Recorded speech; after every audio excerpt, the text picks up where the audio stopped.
곤불 10년, 아무리 막강하고 강력한 권력이라도 10년을 넘기지 못하고 화무 11홍, 아무리 예쁘고 아름다운 꽃도 10일을 넘기지 못한다는 말입니다.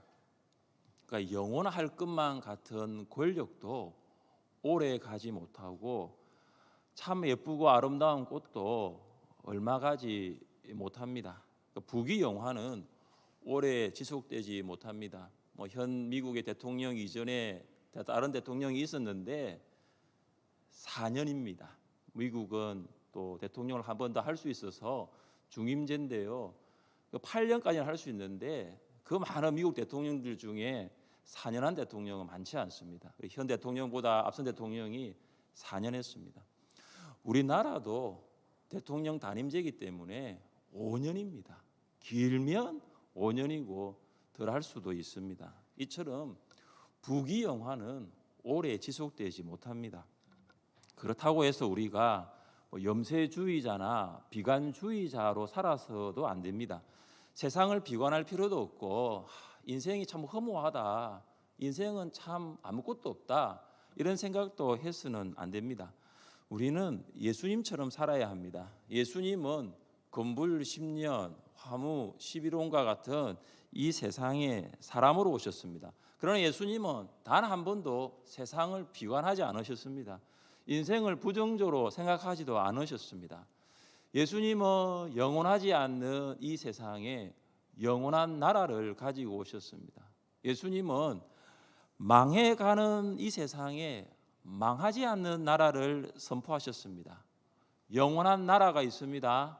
망하지 않는 나라가 있습니다. 공생애를 시작하셨던 예수님의 첫 설교가 무엇이었습니까? 때가 찼고 하나님의 나라가 가까이 왔으니 회개하고 복음을 믿으라. 한번 따라해 보십시다. 때가 찼고 하나님의 나라가 가까이 왔으니 회개하고 복음을 믿으라. 여러분은 하나님의 말씀을 따라 살지 않고 세상을 향하였던 생각과 행동을 돌이키는 회개를 한 적이 있습니까? 여러분은 세상의 것들을 믿음의 대상으로 삼지 않고 예수님의 십자가와 부활을 믿어 거듭난 적이 있습니까? 회개와 믿음을 통하여 하나님을 왕으로 모실 수 있습니다. 회개와 믿음을 통하여 하나님을 왕으로 고백할 수 있습니다. 여러분이 그렇게 하셨다면 하나님의 나라는 여러분에게 임하였습니다. 여러분 안에 어떤 나라가 있냐면 영원한 나라가 있고 여러분 안에 망하지 않는 하나님의 나라가 있습니다.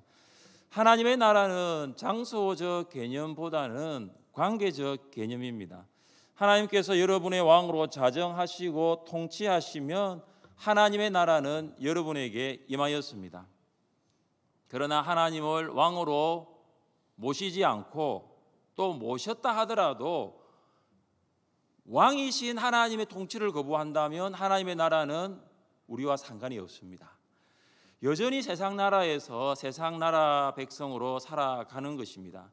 그래서 하나님의 백성으로 산다는 것, 하나님 나라의 백성으로 산다는 것과 교회 출석하는 것은 좀 다릅니다. 교회를 출석하더라도 세상의 것을 왕으로 모시고 그것들의 통치를 받고 있다면 우리는 하나님의 나라의 백성이 아닙니다. 오직 하나님을 왕으로 고백하고 하나님의 통치를 받는 신자만이 하나님 나라의 백성입니다. 저는 주저함 없이 그런 신자를 하나님의 나라의 주역이라고 부르고 싶습니다. 사랑하는 성도 여러분, 여러분 모두가 하나님 나라의 주역으로 살아갈 수 있기를 간절히 바랍니다. 하나님은 여러분을 통하여 하나님의 나라를 세워나가기를 원하십니다. 하나님 나라의 주역이 되십시오. 하나님 나라의 주역으로 살아가기 위하여 알아야 할 세 가지가 오늘 본문에 등장합니다. 이 세 가지를 마음에 새겨 하나님 나라의 주역으로 살아갈 수 있는 여러분 될 수 있기를 주님의 이름으로 축복합니다.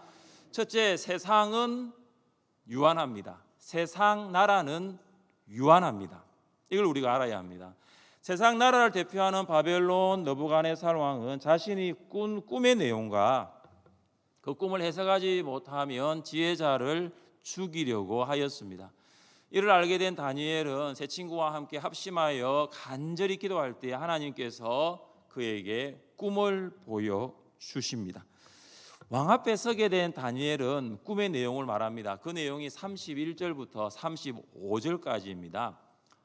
왕은 거대한 신상이 자신 앞에 서 있는 것을 보았습니다. 그런데 그 신상이 크기가 엄청나고 그 신상에서 나오는 광채가 매우 특별했습니다. 왕은 그 신상 앞에서 두려움을 느끼지 않을 수가 없었습니다.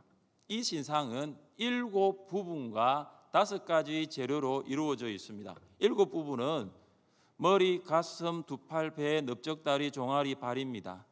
5가지 재료는 금, 은, 노, 쇠, 진흙입니다. 7부분이 각각 다른 재료로 만들어진 아주 독특한 신상입니다. 머리는 순금으로, 가슴과 두 팔은 은, 배와 넓적다리는 노, 종아리는 쇠, 그리고 마지막 발은 그 쇠와 진흙으로 섞여져 있습니다. 그런데 그 신상에 무슨 일이 일어납니까? 34절과 35절을 함께 읽겠습니다. 또 왕이 보신즉 손대지 아니한 돌이 나와서 신상의 쇠와 진흙의 발을 쳐서 부서뜨리매 그때와 쇠와 진흙과 녹과 은과 금이 다 부서져 여름 타작마당에 겨같이 되어 바람에 불려 간 곳이 없었고 우상을 친 돌은 태산을 이루어 온 세계에 가득하였나이다. 아멘. 손대지 아니한 돌이 날아와서 그 신상을 부서뜨립니다. 신상은 여름 타장의 겨같이 모두 바람에 흩어져 버립니다. 그러나 그 날아온 돌은 태산을 이룹니다. 온 세상에 그 날아온 돌로 가득합니다. 거대한 신상은 날아온 돌로 산산이 깨어져 흩어졌는데 그 날아온 돌은 세상에 충만합니다. 도대체 거대한 신상은 무엇이고 날아온 돌, 다시 말해서 손대지 아니한 돌은 무엇을 말합니까? 다니엘은 꿈을 해석합니다. 먼저 순금으로 만들어진 머리는 느부갓네살 왕이라 합니다. 37절과 38절입니다. 왕이여 왕은 여러 왕들 중에 왕이시라. 하늘의 하나님이 나라와 권세와 능력과 영광을 왕에게 주셨고 사람들과 들짐승과 공중의 새들 어느 곳에 있는 것을 막론하고 그것들을 왕의 손에 넘기사 다 다스리게 하셨으니 왕은 고 그 금머리니이다. 다니엘은 순금으로 만들어진 머리를 느부갓네살 왕이라고 하면서 누가 그에게 왕권을 주셨다라고 합니까? 누가 그에게 왕권을 주셨다라고 합니까? 하늘의 하나님입니다. 하늘의 하나님께서 왕권을 주셨습니다. 하늘의 하나님께서 땅의 왕 느부갓네살에게 권세와 능력과 영광을 주신 것입니다.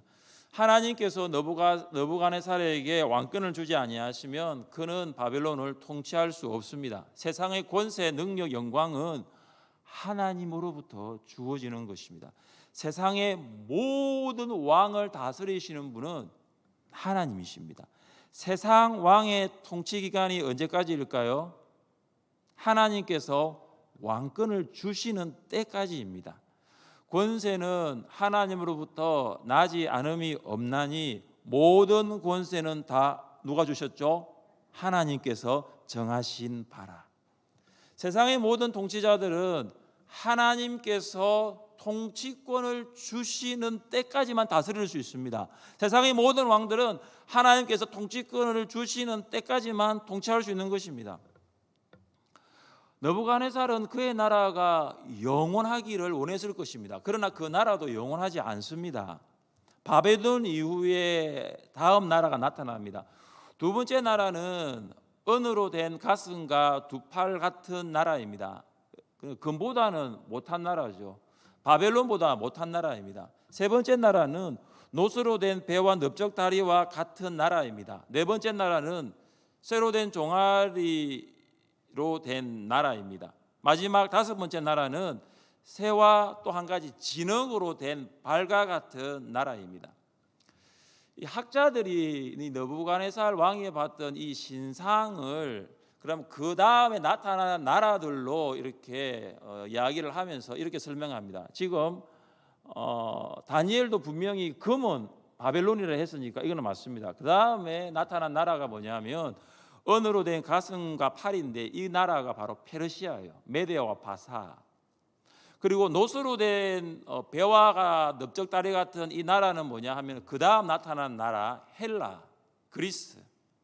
새로 된 종아리 이 나라는 뭐냐 하면 그 다음 나타나는 나라 로마. 그리고 마지막 새가 있고 그다음 진흙으로 된 것이니까 로마 이후에 일어나는 모든 나라를 가리킵니다. 정리해 보면 바벨론, 페르시아, 그리스, 로마 같은 나라예요. 오늘날까지 이어지는 것이죠. 로마 이후의 나라가 바알로 된 나라니까요. 그러니까 이 나라들을 보시면 흥망성쇠를 반복하였다는 것을 알 수 있습니다. 바벨론의 느부갓네살, 페르시아의 고레스, 그리스의 알렉산더, 로마의 가이사, 그 각 나라의 유력한 왕들이었습니다. 근데 그 나라의 왕들이 지금 있느냐? 없습니다. 없습니다. 모두 역사 속으로 사라져 버렸습니다. 이것이 우리에게 교훈하는 바가 무엇입니까? 세상 나라는 영원하지 않습니다. 영원할 것만 같았던 바벨론, 페르시아, 그리스, 로마는 영원한 나라가 아닙니다. 아마 당대의 사람들은 그렇게 생각했을 것입니다. 우리 바벨론은 영원할 것이다. 우리 페르시아는 영원할 것이다. 우리 헬라는 영원할 것이다. 우리 로마는 영원할 것이다. 아마 당대 사람들은 그렇게 생각했을지 모릅니다. 그러나 그 나라는 영원하지 않았습니다. 하나님의 사람들은 다르게 보았습니다. 왜냐하면 눈에 보이는 세상은 영원하지 않다는 것을 하나님의 사람들은 알았습니다. 눈에 보이는 왕은 영원히 다스릴 수 없다는 것을 하나님의 사람들은 가르치고 설교했습니다. 사도 바울은 에베소 교회 성도들에게 하나님 나라를 가르치고 설교하였습니다. 바울이 회당에 들어가 석 달 동안 담대히 하나님 나라에 관하여 강론하며 권면하되 어떤 사람들은 마음이 굳어 순종하지 않고 무리 앞에서 이 도를 비방하거늘 바울이 그들을 떠나 제자들을 따로 세우고 두란노 서원에서 날마다 강론하니라. 바울이 에베소 교회 성도들에게 가르치고 설교한 내용의 주된 핵심 주제는 하나님의 나라입니다. 당시에 에베소는 무역의 중심지로서 아시아의 보고로 불릴 만큼 번창했습니다. 경제적으로 부유했습니다. 에베소에는 아데미 신전이 있는데 많은 사람들이 그 아데미 신전을 관광하기 위하여 여행을 왔습니다. 근데 바울이 에베소 교회 성도들에게 가르친 것은 미래와 노후 걱정 없이 잘 사는 방법을 가르치지 않았습니다. 관광 수입을 통하여 고부가가치 산업을 할 수 있는 아이템도 가르치지 않았던 것이죠. 아마 바울은 생각했습니다. 이거 내가 가르치지 않아도 에베소 시청이나 그리고 에베소에 있는 주민센터에서 이런 광자 충분히 개설하여 가르칠 것이라고 생각했을 것입니다. 아니면은 옆집의 아줌마, 옆집의 아저씨를 통해서도 우리 에베소가 어떻게 하면 잘 살 수 있을까? 내가 에베소에서 어떻게 하면 미래 노후 걱정 없이 잘 살 수 있을까? 그런 정보들은 수도 없이 들을 수 있습니다. 그래서 바울은 가르치지 않습니다. 바울은 세상에 잘 사는 방법을 가르치지 않습니다. 하나님 나라에 대해서 가르치는 거예요. 하나님 나라에서 주역이 되는 방법. 어떻게 하면 이 유한한 에베소를 포함한 로마 나라에서 하나님 나라의 주역으로 살아갈 수 있는 방법을 바울이 가르친 거죠. 그걸 무려 몇 년 동안요? 3개월이 아니라 3년 동안 가르쳤어요. 왜 그럴까요? 바울은 보았습니다. 이 에베소도 영원하지 않는 도시라는 것이죠. 이 에베소를 포함한 로마도 영원하지 않다라는 거죠. 이 로마를 다스리는 가이사도 영원한 왕이 아니라는 것을 바울이 알았어요. 그래서 유한한 나라로 보았던 것이죠. 사랑하는 성도 여러분, 하나님 나라의 주역으로 살고 싶습니까? 먼저 세상 나라는 영원하지 않다는 것을 아십시오. 그리고 우리도 영원하지 않다는 것을 알아야 합니다. 우리의 가정, 우리의 배우자, 우리의 자녀도 영원하지 않습니다. 우리의 직장, 우리의 가게, 우리의 일도도 영원하지 않습니다. 세상에서 영원한 것은 아무것도 없습니다. 세상의 모든 것은 다 지나갑니다. 지금 우리 성도님들 중에 은퇴하신 성도님들 이 세대도 지금 지나가고 있습니다. 그렇다고 지금 다음 세대라고 생각하는 우리 젊은이 세대, 우리 자녀 세대도 영원할까요? 그렇지 않습니다. 우리 세대도 다 지나갑니다. 이 세대도 지나가고 다음 세대도 다 지나가는 것입니다. 그래서 내가 하나님 나라의 주역으로 살기를 원한다면 이 세상 나라는 결코 영원하지 않다. 이 세상 나라는 유한하다는 것을 분명히 기억하시기를 바랍니다. 둘째, 하나님 나라는 영원합니다. 한번 따라해 보십시오. 하나님 나라는 영원합니다. 영원합니다. 세상 나라는 유한하지만 하나님 나라는 영원합니다. 계속하여 다니엘은 꿈을 해석합니다. 그는 거대한 신상을 부서뜨린 손대지 아니한 돌에 대해서 말합니다. 여러분, 우리가 돌을 이렇게 취할 때는 손으로 가서 뭐 돌을 캐서 오든 아니면 장비를 이용해서 큰 바위산을 부서뜨리든지 간에 어떻게 하든지 간에 손을 통해서, 장비를 통해서 돌을 우리가 얻을 수 있습니다. 손을 사용하지 않고 얻는 돌은 없습니다. 그런데 사람이 손으로 사용하지 않는 돌, 마치 바위산에서 튀어나와 가지고 날아온 돌이 있습니다. 그 날아온 돌이 신상을 부서뜨립니다. 날아온 돌은 세상에 속한 돌이 아닙니다. 그 돌은 세상에서 온 돌이 아닙니다. 그 돌은 사람이 만든 돌이 아닙니다. 그 돌은 능력입니다. 그 돌은 권세입니다. 그 돌은 위엄입니다. 그 돌이 누구십니까? 예수 그리스도예요. 예수 그리스도는 세상에서 오신 분이 아닙니다. 예수 그리스도는 세상에 속한 분도 아닙니다. 그는 세상보다 먼저 계시고 세상을 창조하시고 세상을 통치하십니다. 예수 그리스도는 능력과 권세와 위엄을 가지신 분입니다. 세상은 예수 그리스도 앞에 두려워 떨며 순복하며 엎드립니다. 세상은 예수 그리스도를 주로 신하며 찬양하며 예배합니다. 하나님께서는 예수 그리스도를 통해 한 나라를 세우십니다. 그 나라가 하나님의 나라입니다. 우리 44절을 함께 읽겠습니다. 이 여러 왕들의 시대에 하늘의 하나님이 한 나라를 세우시니 이것은 영원히 망하지도 아니할 것이요 그 국권이 다른 백성에게로 돌아가지도 아니할 것이요 도리어 이 모든 나라를 쳐서 멸망시키고 영원히 설 것이라. 아멘. 세상 나라는 흥했다가 망했다는 것을 반복하지만 하나님 나라는 결코 망하지 않습니다. 하나님 나라는 손으로 되지 않은 돌처럼 아주 작게 시작하지만 어떻게 됩니까? 태산을 이루는 것처럼 세상을 덮습니다. 하나님의 나라는 그 앞에 있었던 모든 나라를 단번에 멸망시킵니다. 하나님의 나라는 영원히 멸망하지 않는 나라입니다. 바리새인이 예수님께 나와 묻습니다. 하나님의 나라가 어느 때에 임하나이까? 그들은 하나님의 나라가 임하는 때, 하나님의 나라가 임하는 시기에 대해서 물었습니다. 그런데 예수님은 어느 때, 어느 시기에 대해서 하나님의 나라가 임한다라고 말하지 않습니다. 예수님의 대답을 들어보십시오. 하나님의 나라는 볼 수 있게 임하는 것이 아니요 또 여기 있다 저기 있다고도 못하리니 하나님의 나라는 너희 안에 있느니라. 예수님은 하나님의 나라가 볼 수 있게 임하는 것이 아니라고 합니다. 그래서 여기 있다 저기 있다 말할 수 없다라고 하십니다. 하나님의 나라는 눈으로 볼 수 있는 가시적인 장소가 아니기 때문입니다. 예수님의 대답 중에 하나님의 나라는 너희 안에 있느니라, 이것이 하나님의 나라의 특징을 정확하게 표현하고 있습니다. 하나님의 나라는 장소적 개념보다 영적 개념이기 때문입니다. 하나님의 나라는 하나님께서 임재하시는 곳입니다. 하나님의 나라는 하나님께서 통치하시는 곳입니다. 우리가 육안으로는 하나님의 나라를 볼 수 없지만 믿음의 눈으로는 하나님께서 임재하신다는 것, 하나님이 통치하신다는 것을 볼 수 있습니다. 예수님께서는 제자들에게 이렇게 기도하라고 말씀하셨습니다. 하늘에 계신 우리 아버지여, 이름이 거룩히 여김을 받으시오며, 그 다음 뭐죠? 나라이 임하시오며, 나라가 임하시오며. 우리는 하나님의 나라가 임하는 것을 위해서 기도해야 합니다. 하나님의 나라는 예수 제자들이 살았던 그 이스라엘 땅에도 임하였습니다. 하나님의 나라는 우리가 살고 있는 이 땅, 대한민국 울산광역시 동구 이 땅에도 임하는 것입니다. 하나님께서 임재하셔서 통치하시는 그곳이 바로 하나님의 나라입니다. 세상은 점점 악해져 가고 있습니다. 예수님께서는 2000년 전에 세상의 마지막에 나타날 징조에 대해서 말씀하셨습니다.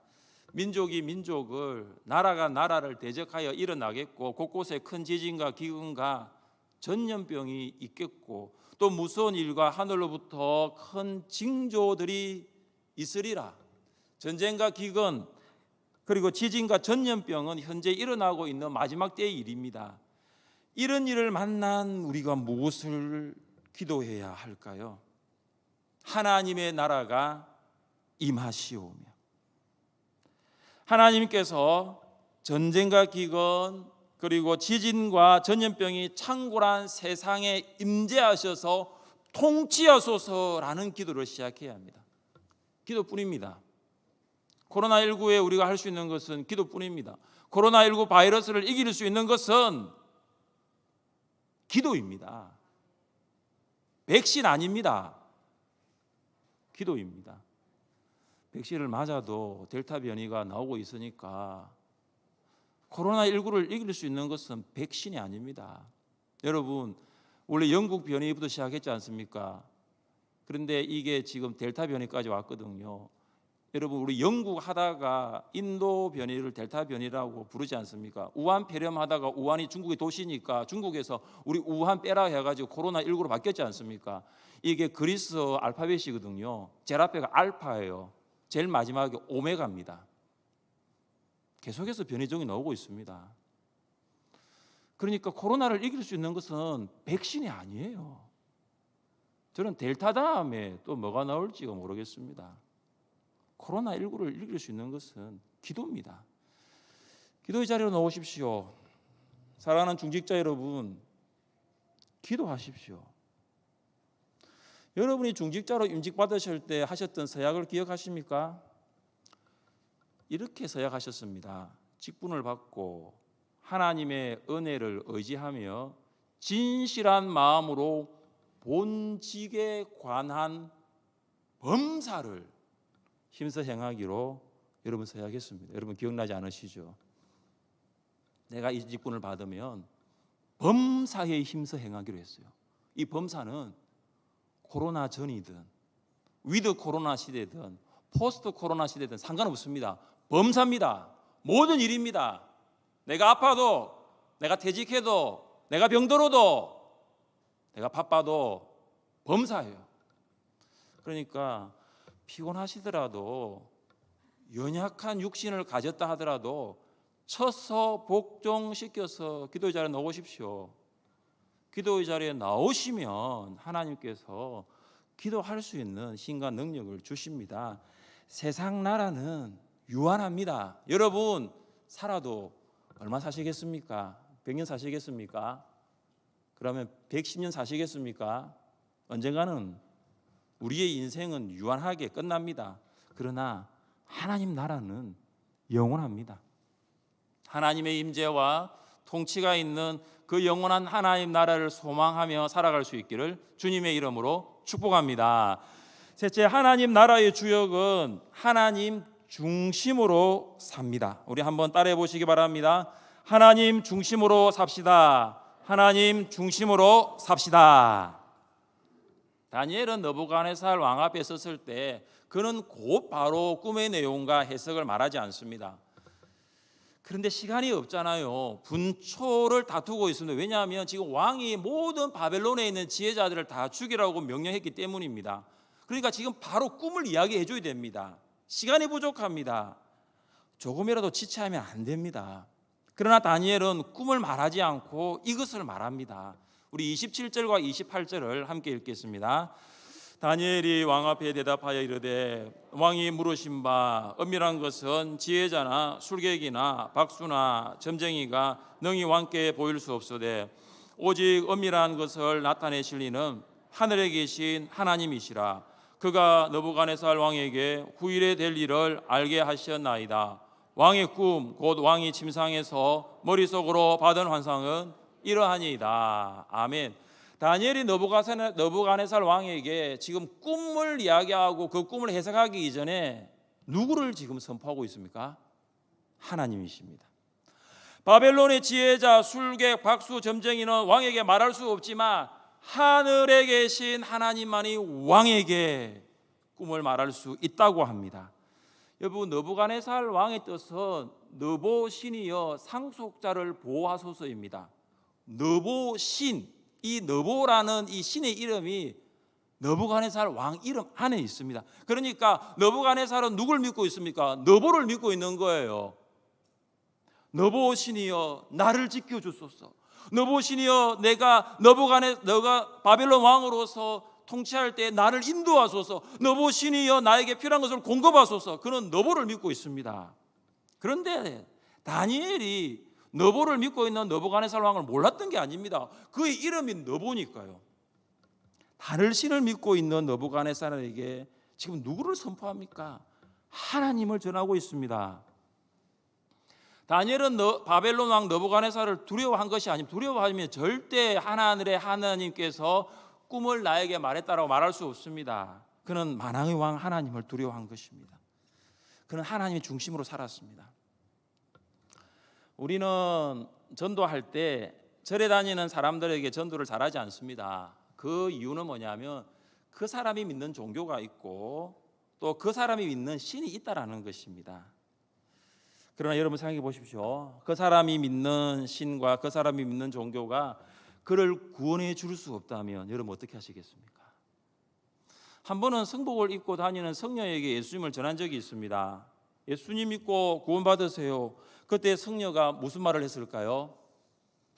예수님 믿고 구원 받겠습니다 라고 말했다면 얼마나 좋았겠을까요? 좋았을까? 그런데 그런 말 하지 않더라고요. 미쳤나 그러더라고요. 바울도 복음을 전할 때 미쳤다는 말을 들었거든요. 저는 예수님께 미쳤습니다.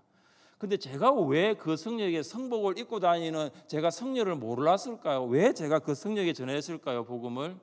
그도 예수님 믿고 구원받아야 할 사람이라는 것을 알았기 때문에, 그도 예수님을 믿어 지옥이 아니라 예수님을 믿어 천국에 가야 할 영혼이라는 것을 알았기 때문입니다. 왜 다니엘은 느부갓네살 왕에게 하나님을 전했습니까? 그가 느부를 믿고 있다는 것을 몰랐을까요? 아니에요. 느부갓네살도 하나님을 믿어 구원받아야 할 사람임을 알았기 때문입니다. 예수님을 전할 때 사람을 두려워하지 마십시오. 하나님을 두려워하십시오.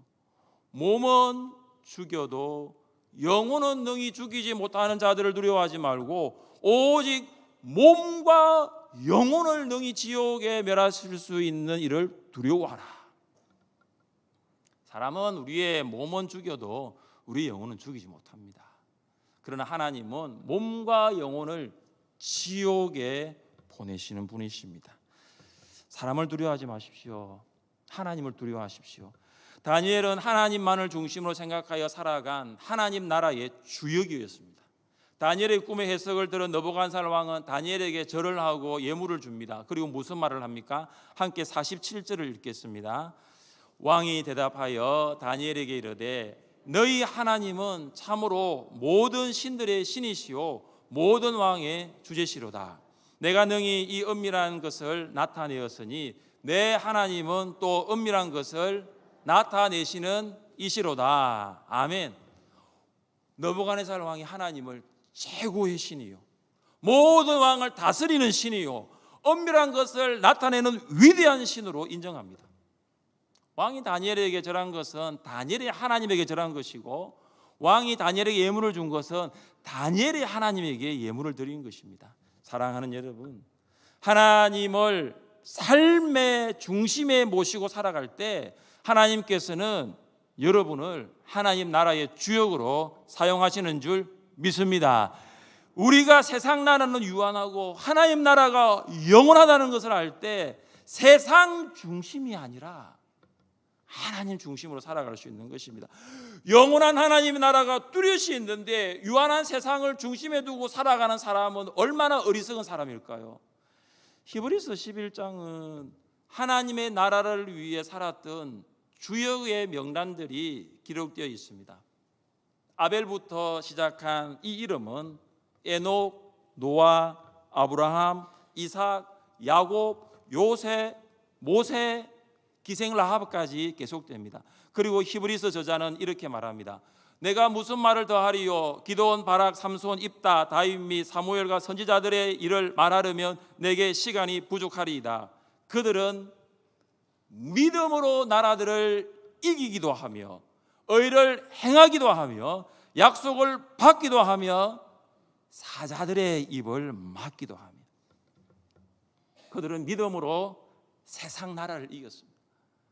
믿음으로 세상 나라를 이겼습니다. 그들은 하나님 나라를 의를 행하고 그 하나님 나라 약속을 신뢰하며 살아갔습니다. 사랑하는 여러분, 우리의 시간과 열정과 소유와 은사와 우리의 가정과 직장을 하나님 중심으로 살아갈 수 있도록 시작할 수 있기를 바랍니다. 시간과 열정을 하나님 나라를 위해 사용하고 소유와 은사를 하나님 나라를 위해서 헌신하십시오. 왜냐하면 하나님이 우리의 왕이시기 때문입니다. 우리가 그 왕을 위해 살아가는 것입니다. 우리는 누구를 위해 살지 않습니다. 우리는 그 왕을 위하여 살아가는 것입니다. 그 왕을 위하여 살아가는 하나님 나라의 주역들 될 수 있기를 주님의 이름으로 축복합니다.